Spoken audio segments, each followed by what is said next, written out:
So, imagine looking at a sprawling billion-dollar cinematic universe, right?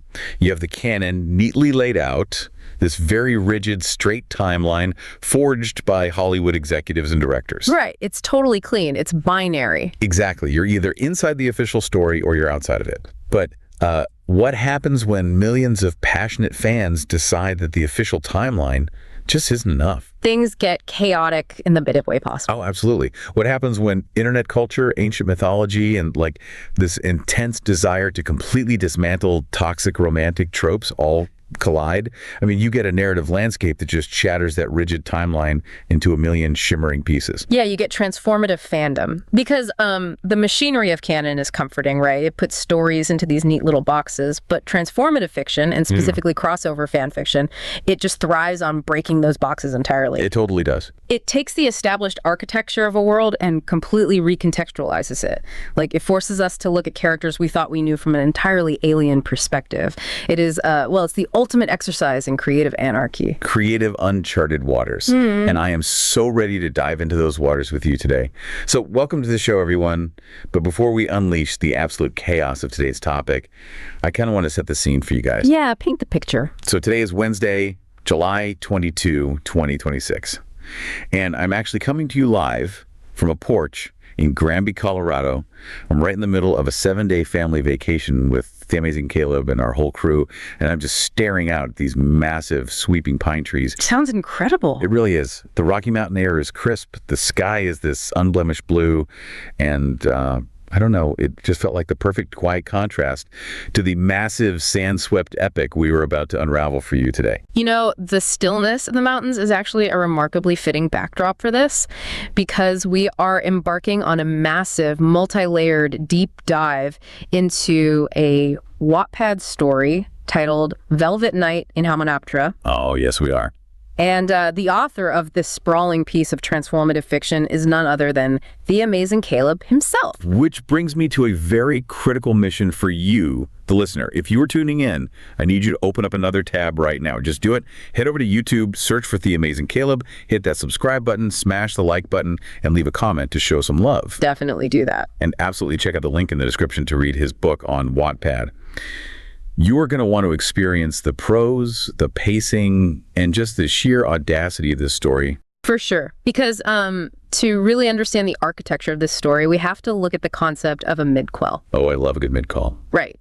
The most mainstream example of this structural device is probably Disney's The Lion King 1.5 from 2004. Such a classic. It really is. And in that film, Timon and Pumbaa aren't changing the events of the original movie, right? They are operating parallel to them. They're in the background, kind of underneath the scenes, moving the narrative levers that we didn't even know existed. Scurrying around behind the musical numbers. Exactly. And Velvet Night in Hamunaptra functions in the exact same way. It runs entirely parallel to the original 1999 blockbuster The Mummy and its 2001 sequel, The Mummy Returns. And that is the genius of it. I mean, it does not erase a single frame of the original Universal Pictures timeline. Like if Brendan Fraser shoots a mummy in the movie, he still shoots a mummy in this story. The canon remains intact. Right. But the lens through which we view these events shifts radically. Because, you guys, we're looking at the wildest intersection of fandoms I think I have ever seen. It's quite a mashup. It's insane. On one hand, you have the hardcore fans of the Mummy cinematic universe, and on the other hand, you have the deeply passionate, very dedicated fan base of, and I am not kidding, Shadow the Hedgehog. Yeah, bringing an anthropomorphic, brooding video game character into the sweeping, romantic historical fiction of ancient Egypt sounds like a collision that fundamentally should not work. It sounds like a train wreck. Right. The tonal clash alone should sink the whole narrative. But the execution here relies heavily on a deeply entrenched piece of internet culture that bridges that gap perfectly. Okay, I have to put my cards on the table before we get into the memes. And I playfully apologize to all the Sonic fans listening right now, but I am declaring this definitively. For the record, Shadow is simply more handsome than Sonic. I mean, the internet certainly agrees with you there. It is not even a debate. He has the dark, brooding energy, the angst, the aesthetic. He is the ultimate edgy alternative, you know? He really is. And The origin of this specific creative leap stems from a phenomenon that exploded 3 years ago, back in 2023. A creator named Jet popularized this infamous "Shadow loves Latinas" meme. Oh my gosh, yes. It is absolutely internet gold. But what's crazy is that it isn't just a random joke, right? Yeah. It's actually rooted in character analysis. The psychology of the meme is fascinating, really, because Shadow occupies that classic archetype of the dark, handsome bad boy. Yeah. But the critical distinction, and this is the reason he appeals to such a massive demographic of fangirls, is that he is emphatically not evil. Right. He's just misunderstood. Exactly. He is tragic. He's deeply traumatized by the loss of Maria. So he is intense and violent, sure, but his core motivation is almost always protective or righteous. He's a protector. Yes. And the author of our source material looked at that meme, analyzed the cast of The Mummy, and just had a stroke of genuine inspiration. It's so brilliant. He cast Anubis-like, the actual ancient Egyptian god of the dead, as an anthropomorphic being depicted physically exactly like Shadow the Hedgehog. It's such a bold visual choice. It really is. And he positioned this divine, brooding, velvet-furred god as the ultimate suitor for the film's tragic villainess, Ankh-Sunamun. Who, of course, in the cinematic universe was brought to life by the stunning Venezuelan Latina actress and model, Patricia Velasquez. Such perfect casting. So the meme is no longer just an internet joke. You know, it is elevated into this 3,000-year-old epic romance. By using the visual language of Shadow the Hedgehog, the author immediately signals to the reader that Anubis is powerful, misunderstood, and capable of profound, protective love. To really appreciate how audacious this is, though, I feel like we have to lay down the Hollywood bedrock for the listeners. Definitely, setting the stage is crucial. Because we are stepping into the cinematic universe directed by Stephen Sommers. We're talking about Universal Pictures in the late 90s and early 2000s. And look, for anyone born in the 90s or the 2000s, this era of filmmaking is basically sacred text. Oh, Stephen Sommers managed to capture absolute lightning in a bottle. He blended the swashbuckling adventure of classic serials, genuine body horror, and this sweeping romantic melodrama into a package that felt completely fresh. And the cast, I mean, Brendan Fraser as Rick O'Connell was literally the next generation's Indiana Jones. Completely. He had this incredible blend of physical comedy and action hero charisma. Like, we already knew him from George of the Jungle and Looney Tunes Back in Action, but this cemented him as an absolute legend. It really did. And then you have Rachel Weisz as Evelyn O'Connell, who just completely redefined the damsel in distress trope into this brilliant, capable scholar. And anchoring the antagonists, we have Arnold Vosloo.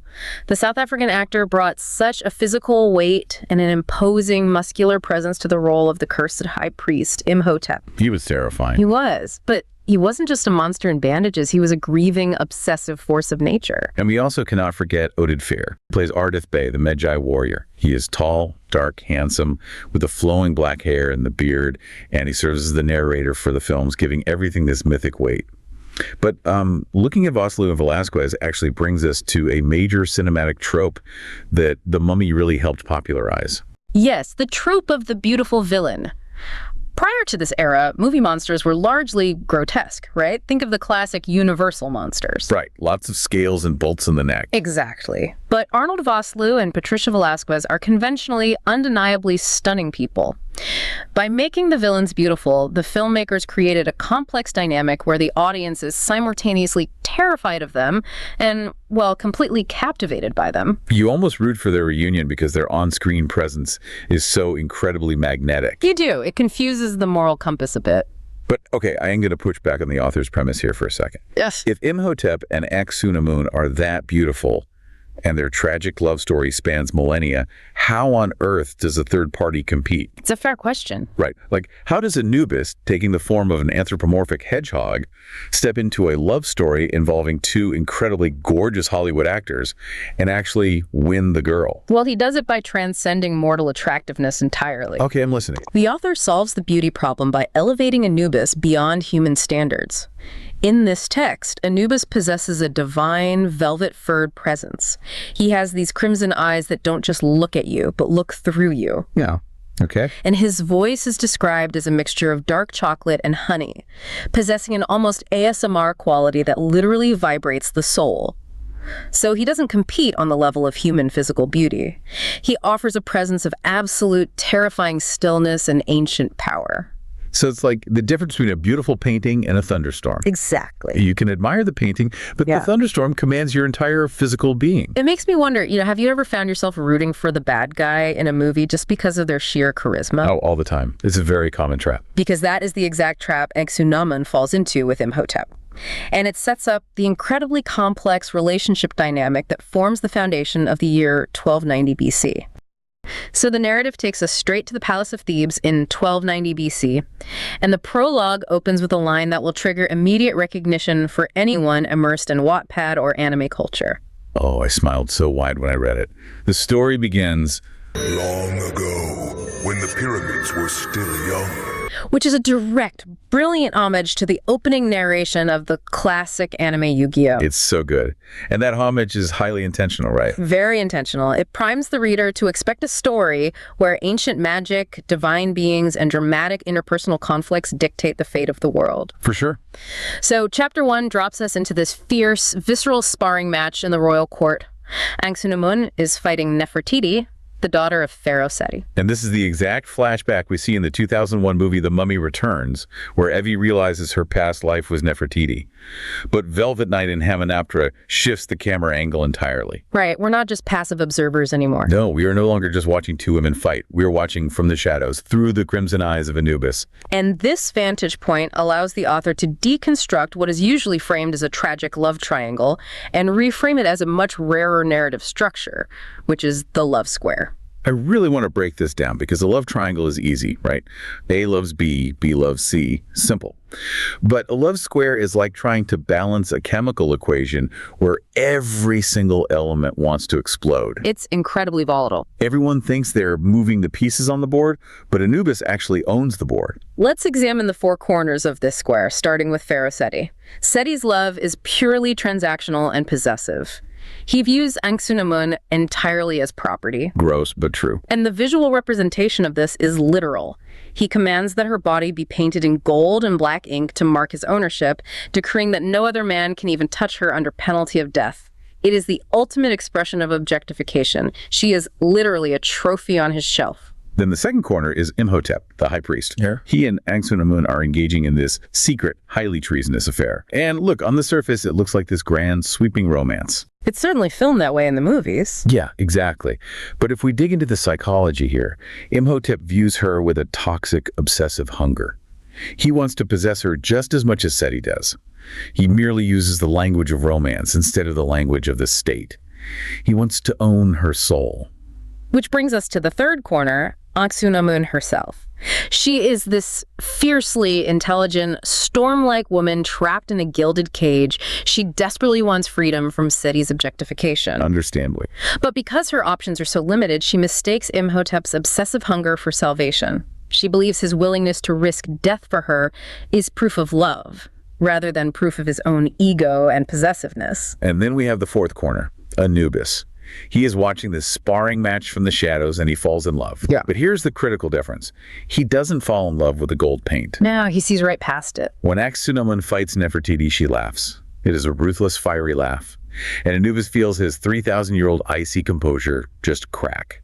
He falls in love with her spirit, her fight, her sheer life force. And the mechanics of how he interacts with her are vital. He steps out of the ether, freezes time around the sparring match, and whispers to her in ancient Egyptian. Which is so cool. Right. And he doesn't demand her submission. He promises her that if she ever falls, he will catch her. He is offering a foundation of support, not a cage of possession. But unfortunately, the tragedy still has to play out. The canon demands it, right? So chapters 1 and 2 cover the assassination. Imhotep and Anck-su-namun murder Pharaoh Seti in his chambers. It's a brutal scene. It is. But the Medjay guards, led by the pharaoh's protectors, burst through the doors, and Anck-su-namun makes a split-second decision. Rather than being captured and tortured, she drives a blade into her own stomach. She commits suicide, entirely trusting Imhotep's frantic promise that he will resurrect her. And the emotional toll this takes on Anubis is just profound. We have to remember who Anubis is. He's the Lord of the Dead. He has spent millennia as a pillar of obsidian stillness, watching millions of souls pass into the void without blinking. But when her soul passes... When Anck-su-namun's soul is severed from her body, Anubis catches her in the void, and he breaks. He actually cries. The god weeps. The god weeps. because he sees the absolute tragedy of it. She killed herself to escape men who claimed to love her, but only wanted to own her. She placed her faith in Imhotep, a man who couldn't even protect her in life. It is just a complete cosmic waste of a beautiful soul. And the aftermath of her death leads directly to Imhotep's punishment, which introduces the Hamdai. For listeners who might not be intimately familiar with the lore of the 1999 film, we really need to explicitly define the mechanics of the Hamdai. Yes, because it is arguably the most horrific curse ever conceived in cinematic history. It makes standard executions look like a walk in the park. It really does. So the Medjai catch Imhotep before he can finish resurrecting Ankhsunamun. And because his crime wasn't just murder, he was blasphemy, stealing the Black Book of the Dead to cheat the gods, they sentence him to the Hamdai. The visceral horror of this ritual is mapped out in Chapter 2, which is titled The Hunt in the Silence. Imhotep's loyal priests are mummified alive as a precursor, but Imhotep's punishment is layered. It's so gruesome. First, the Medjai cut out his tongue. The mechanical purpose of this is to silence his voice, preventing him from ever casting a spell or speaking a word of power again. Then they wrap him in coarse linen bandages. They are literally performing the mummification ritual on a man who is fully awake, his heart still beating in his chest. And the absolute worst part. Oh, don't remind me. They pour thousands of flesh-eating scarab beetles into his sarcophagus before sealing the lid shut. The theological implication of this is just staggering. It is a curse of eternal consumption. The scarabs eat his flesh, but the dark magic of the curse continuously regenerates him, keeping his consciousness trapped in a state of agonizing, flesh-tearing death for all of eternity. It's an unimaginable fate. I have to read the quote from the narrator, Ardith Bey, because it perfectly encapsulates the terror of what they created. Ardith says, "He was to remain sealed inside his sarcophagus, be undead for all of eternity. The Medjai would never allow him to be released, for he would arise a walking disease, a plague upon mankind, an unholy flesh-eater with the strength of ages, power over the sands, and the glory of invincibility." The Medjai turned a grieving man into an apocalyptic weapon. But the text makes a crucial, deliberate pivot here regarding the mythology of Anubis himself. Which I appreciated so much. The author uses this moment to correct a widespread pop culture misconception. Yes. Hollywood absolutely loves to villainize Anubis. They see the jackal head, they hear God of the Dead, and they immediately map Christian concepts of Satan or the Grim Reaper onto him. It's a very lazy translation of mythology. It is. Look at the evil army of Anubis in The Mummy Returns. Or look at Yu-Gi-Oh!, the movie Pyramid of Light from 2004, where Anubis is literally the evil Lord of the Dead trying to destroy the world. Real Egyptian mythology is entirely different, though. Anubis was never evil. He was a psychopomp. A calm, righteous guide of souls. A shepherd, really. Exactly. He was the weigher of hearts, ensuring justice was done in the afterlife. And the fan fiction heavily leans into this historical accuracy. Anubis isn't the villain. He's the heartbroken guardian of the natural order, who just sentenced a blasphemer to an eternal timeout. Well put. So with Imhotep locked in the sands and Anubis mourning in the ether, we hit our first major timeline jump. We briefly touch on chapters 3 and 4, which take place in 1923 AD. That's when the ruins of Hamunaptra are first discovered by the modern world. Right, but the narrative quickly accelerates into the meat of the first movie's timeline. Chapters 5 through 13 systematically cover the events of 1926 AD. The Americans, the British, the opportunistic treasure hunters, they all converge on the city of the dead. And Anubis is watching them all. Chapter 5 gives us a phenomenal character moment. Anubis is observing these mortals, and he locks eyes on Evelyn O'Connell Avey, the brilliant librarian. Rachel Weisz's character. Yes. And through his divine sight, he doesn't just see a British woman in 1926. He sees her aura. He immediately recognizes her as the direct reincarnation of Nefertiti, the woman Ankhsunamun was sparring with 3,000 years ago. It creates a sense of cosmic inevitability. The players are returning to the board. And central to this conflict are the artifacts they are hunting. The books. Exactly. The source text takes a deep dive into the magical mechanics of the two great books. We have the Black Book of the Dead, which Anubis created to govern the passage of souls.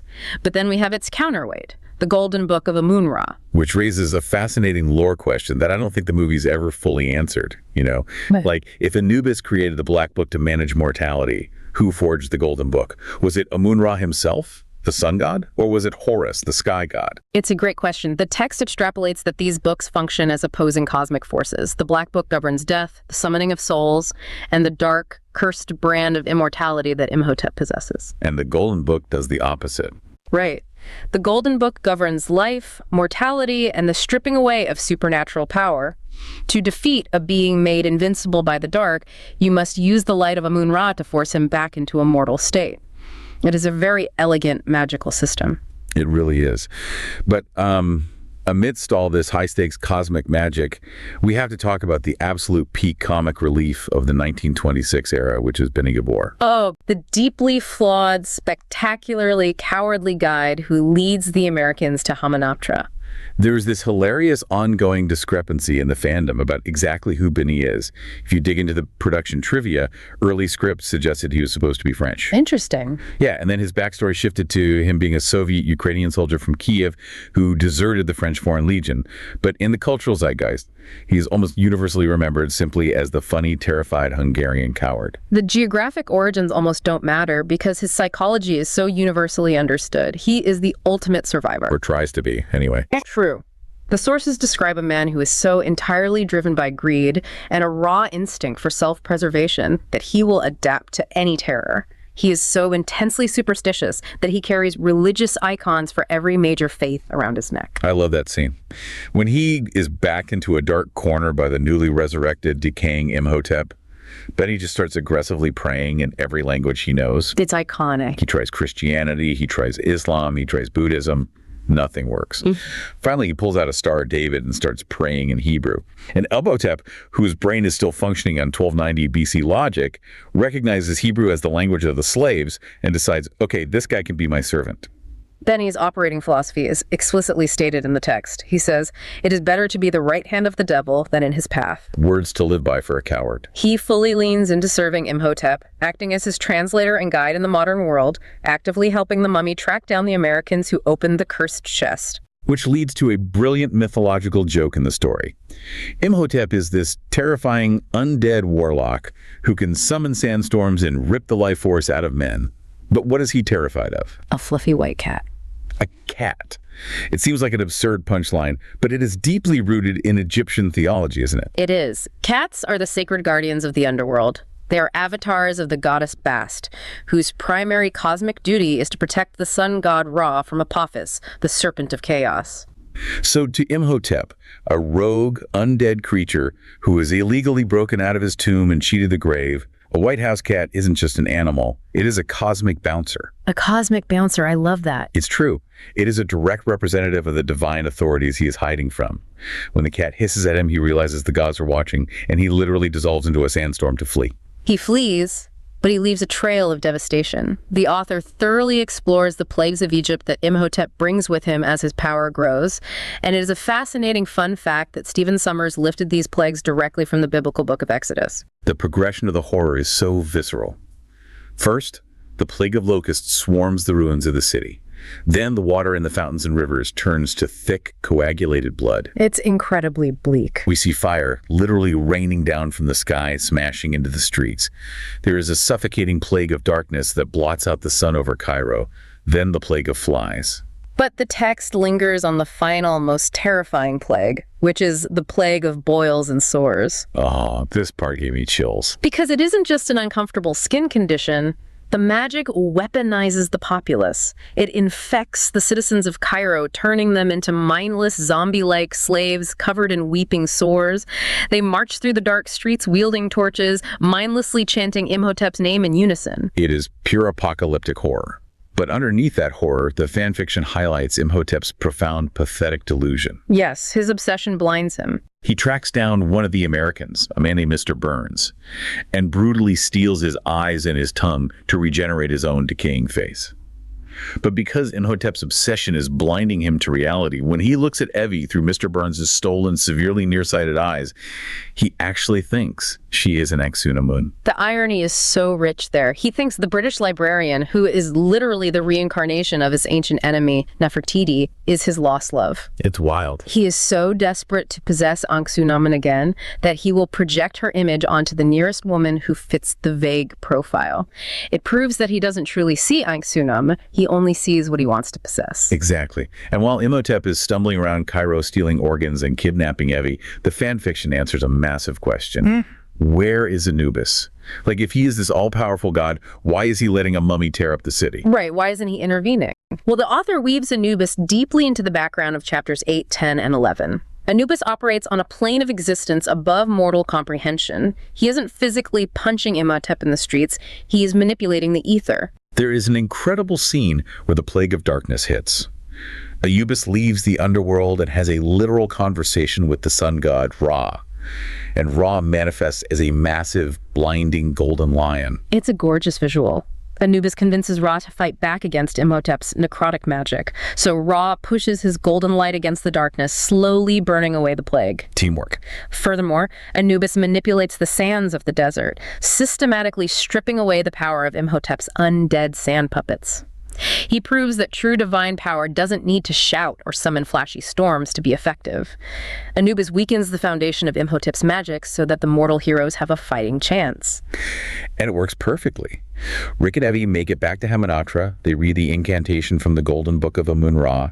The golden chariot strips Imhotep of his immortality, making him human just long enough for Rick to run him through with a sword. Imhotep falls back into the void. And Benny. Oh, I bet he gets his karma. The ultimate survivor fails to survive his own greed.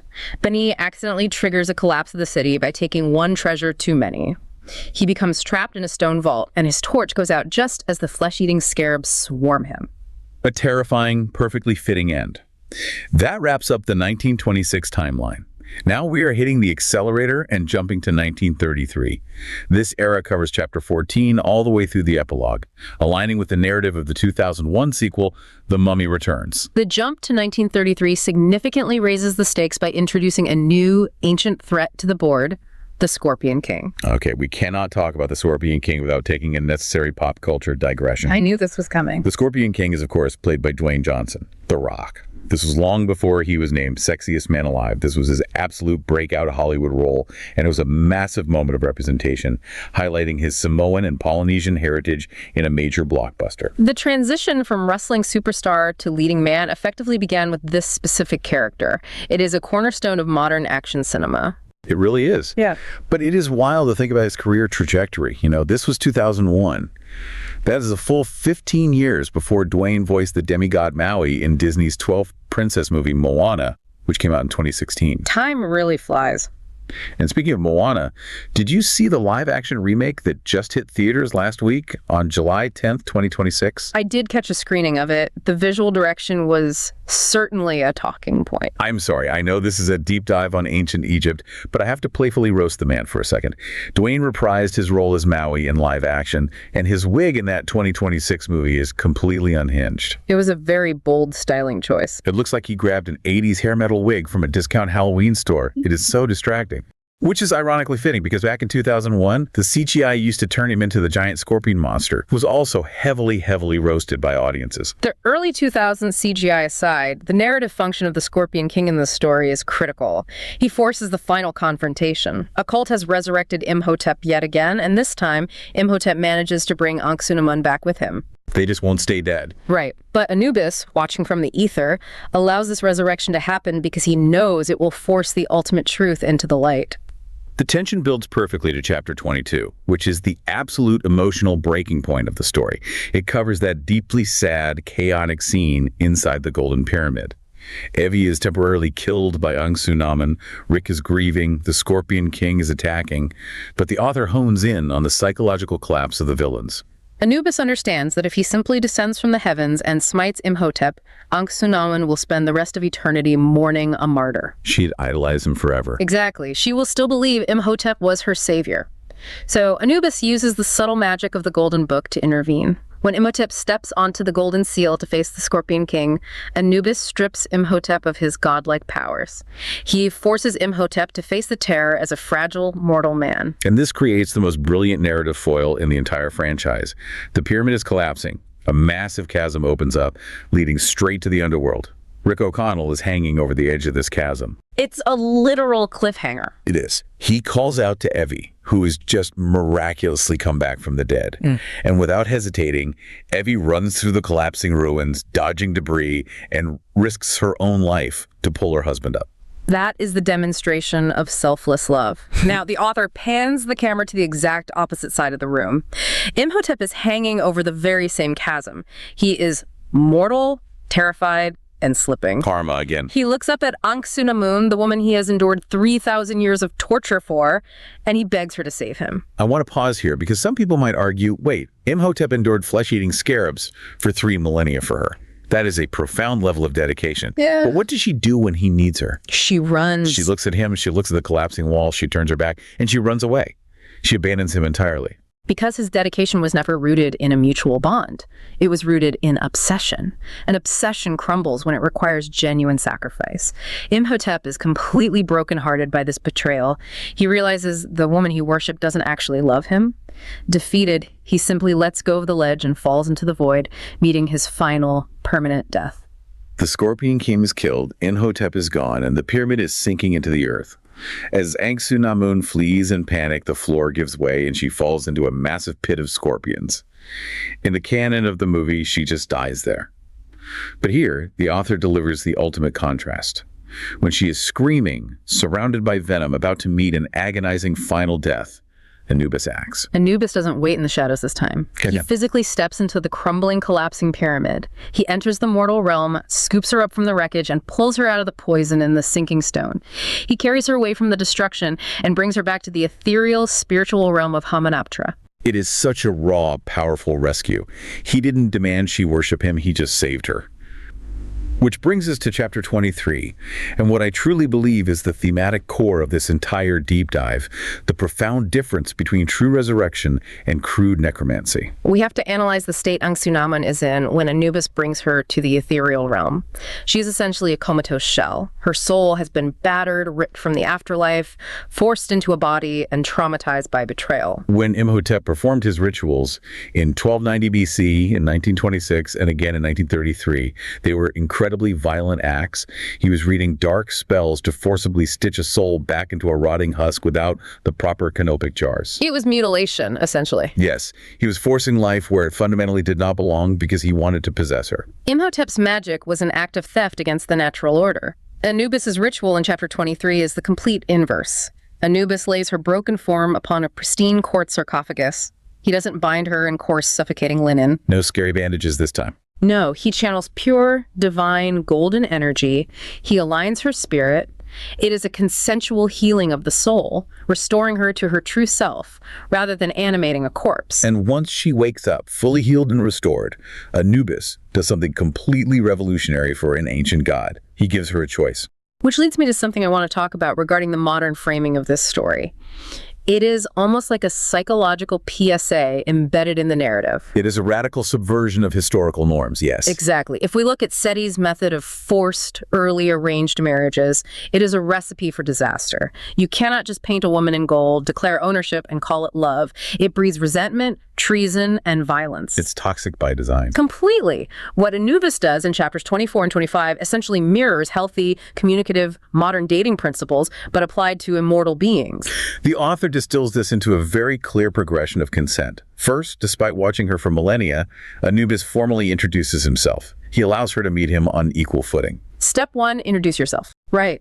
Second, he initiates a period of actual courtship before ever broaching the subject of eternity. He builds a connection based on mutual understanding. Step 2, go on a date. It sounds so simple to say meet, date, then propose.